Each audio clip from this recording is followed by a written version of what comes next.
va par exemple baisser de 4,8 milliards le budget de la santé en faisant en sorte que désormais dans les hôpitaux, on va continuer à faire en sorte de que vous passiez le moins de nuit possible parce qu'il va falloir faire des économies.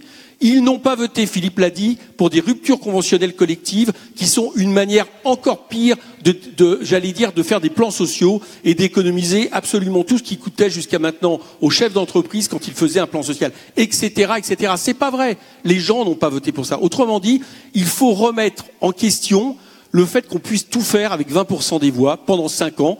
On puisse faire d'ailleurs soit son programme, soit l'inverse. Je vous rappelle que François Hollande avait par exemple expliqué, attendez, laissez-moi finir, avait expliqué qu'il ne signerait pas le traité européen s'il était élu. Il l'a fait en exactement 5 minutes. Et donc, il faudrait des mesures. Nous sommes pour une jusqu'au bout. Voilà, ça fait partie, vous avez raison. C'est pour ça qu'on est pour le principe de révocabilité, parce que j'ai pas trop confiance dans le fait que les élus remettent en question leur mandat quand on respecte pas leur mandat. Donc je pense que c'est plutôt le peuple qui doit s'en mêler. Dominique Régnier. Non, deux choses. D'abord, sur l'élection qui a eu lieu, l'élection d'Emmanuel Macron est parfaitement légitime. Il est impossible d'en contester le résultat. Le scrutin est ouvert à 47 millions d'inscrits qui ont la liberté de ne pas voter en France, de voter blanc ou de choisir les candidats qui sont en lice. Et donc il faut faire attention quand on met en cause la légitimité d'un scrutin qui a été clair, sincère, dans des conditions politiques, on s'en souvient tous, très particulières, mais on ne peut pas remettre en cause la légitimité d'un tel scrutin. Sur la question de la durée des mandats,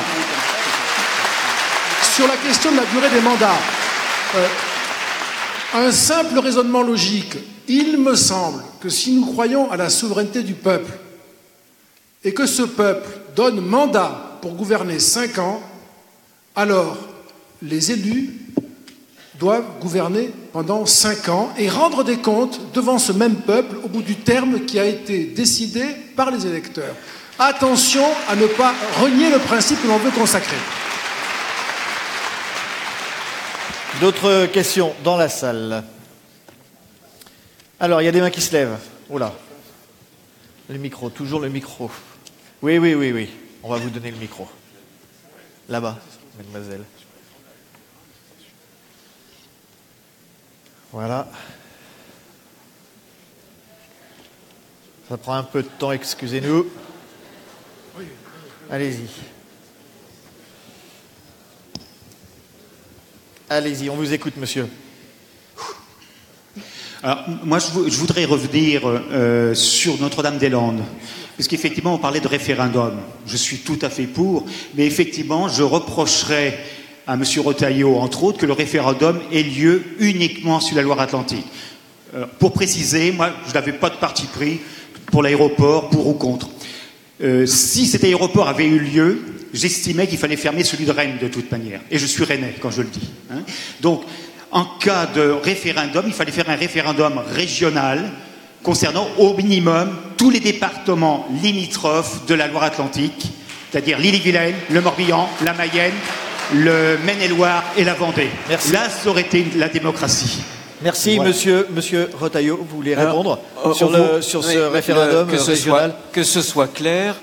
À l'époque, lorsque François Hollande, je me souviens très bien, c'était une émission de télévision qu'il avait fait au mois de mai, avait fait cette suggestion, et cette suggestion était en même temps assortie d'un petit calcul politicien entre le parti écologique, puisqu'il faisait rentrer Madame Cosse, c'était un missile aussi sur Madame Duflot, c'était ça, je le rappelle simplement parce que tout le monde l'a oublié. Moi, j'avais indiqué que je ne demandais pas ni ce périmètre ni le référendum. J'estimais que les procédures avaient été régulièrement suivies et que l'ensemble du processus démocratique avait été totalement complet. Donc sur le périmètre, on peut en reparler. Maintenant, ce que j'observe, c'est que les plus hautes autorités de l'État, après des engagements répétés qu'ils ont faits devant le peuple français, est retourné kazakh et n'est pas utilisé un moyen démocratique pour se dédire. Voilà, c'est tout ce que je dis. Simplement, je constate aujourd'hui, voyez, que nous avons, nous, dans l'Ouest, un grand port maritime qui s'appelle le port de Nantes-Saint-Nazaire. Le Premier ministre a dit que l'État voulait s'en débarrasser. Nous avons une Loire qui est de moins en moins facile à franchir et nous avons une des plus mauvaises lignes TGV entre Nantes, Angers et puis Paris. Et quand j'entends le Premier ministre nous dire que pour que les gens de l'Ouest, demain, puissent prendre un certain nombre de destinations, il fera prendre le train pour aller prendre l'avion à Paris, je vais vous dire, les bras m'en tombent. On va faire un énorme projet, le Grand Paris. peut-être. Celui-ci, croyez-moi, il y aura les financements, il n'y aura pas de ZAD, et il se fera. Et nous, on nous dit, développez-vous, on va se développer, rassurez-vous, on est des gens de l'Ouest, il y a belle lurette qu'on a appris à se bouger sans attendre l'État, c'est ce qu'on va faire. Merci, Monsieur Retailleau. Une autre question. Levez-vous, s'il vous plaît, pour qu'on puisse vous repérer. Oui, madame. Alors non, pas de déclaration. Non, soit c'est une question. Ah pour... mais oui, Alors, j'introduis ma question en fait. Du coup, je voulais introduire d'abord le contexte au niveau des assises de la citoyenneté organisées par le journal Ouest France dans ce nouveau palais des congrès.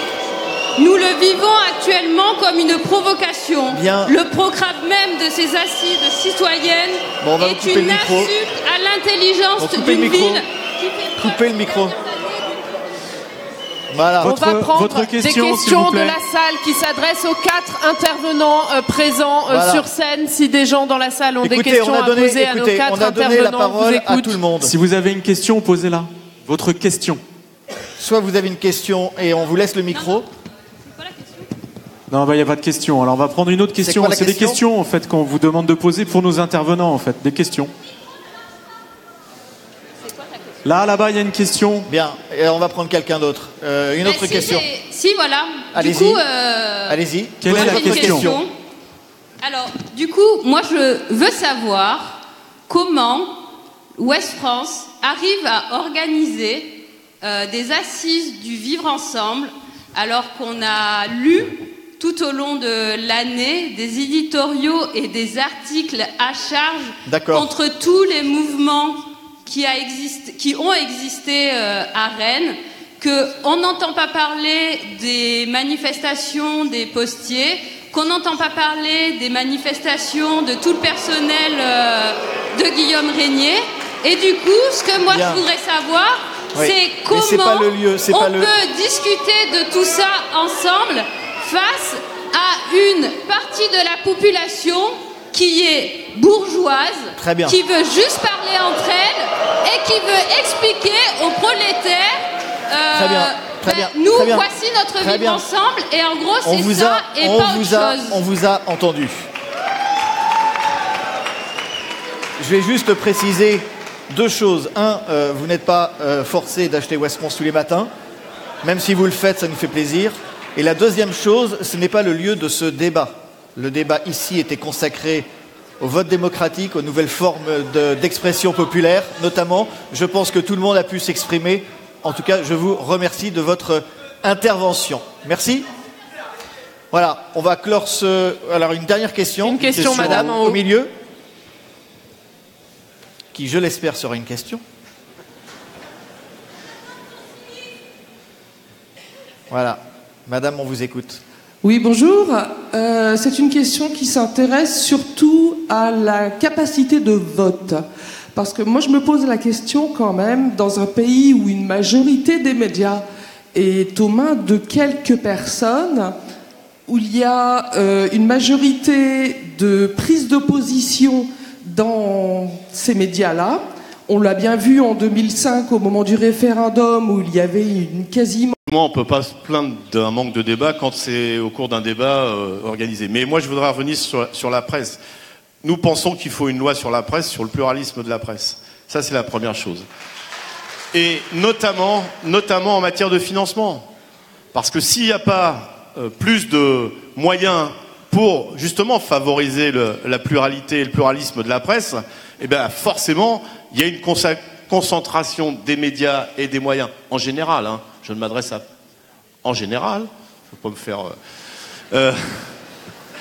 En général, et évidemment, vous retrouvez par exemple dans l'audiovisuel, mais plus largement dans la presse, eh bien, quelques patrons, très riches patrons, qui détiennent la quasi-totalité des médias.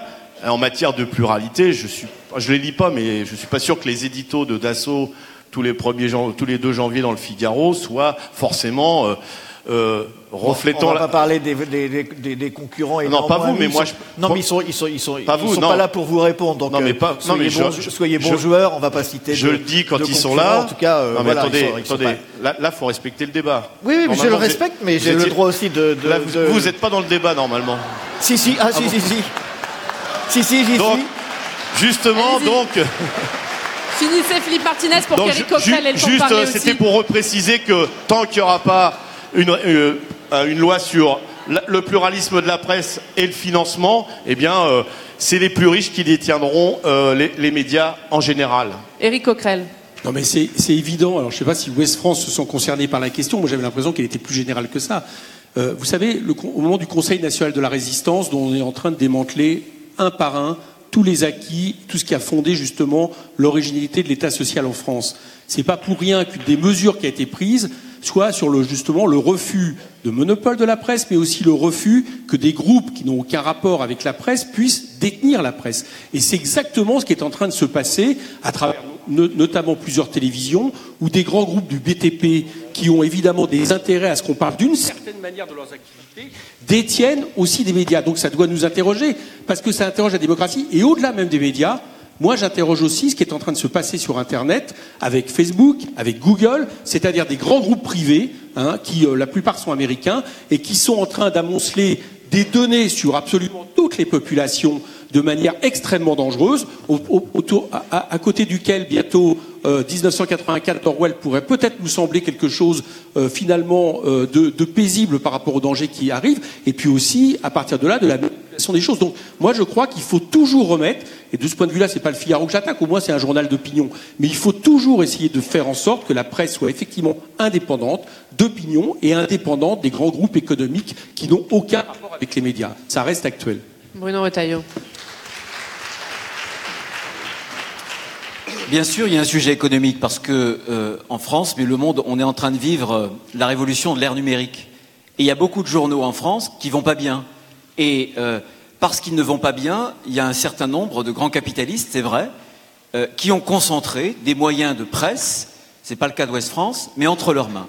C'est préoccupant, il faut faire très attention. Deuxième remarque, la liberté de la presse tient à la pluralité, évidemment, de l'expression des opinions, que ce soit sur le net, que ce soit sur les moyens traditionnels, mais il y a en même temps la déontologie des journalistes. C'est, je pense, dans une démocratie libérale et dans un système pluraliste d'un point de vue des médias, un certain nombre de remparts. Je me souviens d'un sondage qui avait été fait dans les écoles de journalisme il y a quelques années, où plus de 90% des élèves votaient de la même façon. Donc j'espère que les écoles de journalisme apprennent l'esprit critique pour qu'il y ait un bon équilibre, encore une fois. Et troisième chose, parce qu'on est dans l'actualité, j'espère que le gouvernement ne fera pas l'erreur de faire une loi anti-fake news. Parce que cette semaine, les fake news, croyez-moi, les rois des fake news, c'était le Premier ministre et le gouvernement, pour ce qui me concerne, sur un sujet dont on a débattu. Donc faisons très attention. Dans une démocratie, il n'y a pas de vérité d'État.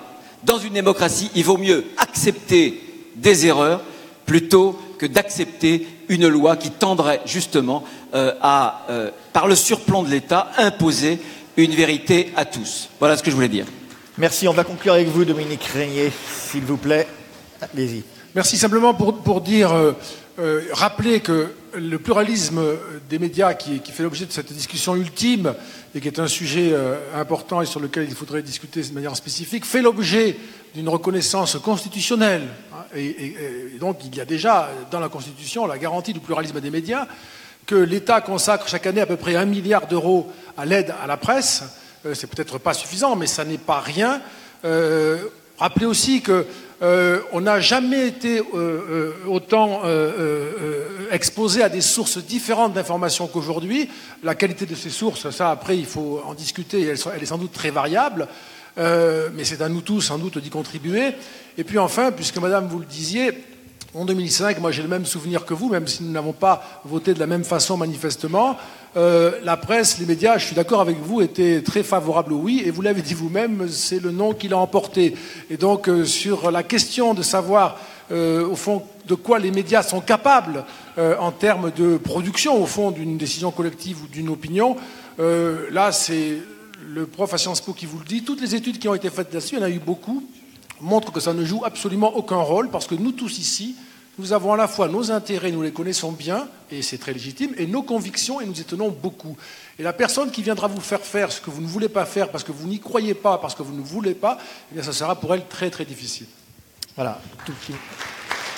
Merci, monsieur. Bruno Retailleau, vous voulez dire un dernier mot de conclusion. Il nous reste très peu de temps. Allez-y. Non, c'est un point de conclusion générale. J'y ai fait allusion. J'ai entendu Éric Coquerel tout à l'heure parler du cadre collectif qu'est la communauté politique. Moi, je pense que tous les problèmes auxquels on a fait allusion se résument, pour moi, ils ont une racine qui est très, très, très insistante, qui est le fait que dans notre démocratie libérale, le projet fondamental, c'est l'émancipation radicale des individus, des cadres collectifs. La politique peut de moins en moins parce que les individus sont séparés. Pierre Manant avait l'habitude de dire que ce qu'il faut que l'on retrouve, c'est une amitié civique. On peut être pour ou contre, on doit pouvoir débattre. On doit pouvoir aussi accepter les jugements, les verdicts de la démocratie. Retrouver un cadre collectif, refonder une amitié civique, c'est alors qu'on pourra refonder en même temps la légitimité de la décision politique. Merci, messieurs et dames. Merci Oriane, merci Stéphane, Éric Coquerel, Bruno Retailleau, Philippe Martinez, Dominique Régnier. Merci d'avoir participé à ce débat. Merci à tous de nous avoir suivis sur Public Sénat. Très bonne soirée. Voilà, et en direct de Rennes pour ces assises de la citoyenneté. On fait une pause et on se retrouve à une pause d'une demi-heure. Et on se retrouve donc dans une demi-heure d'ici à 16h15. Voilà, merci.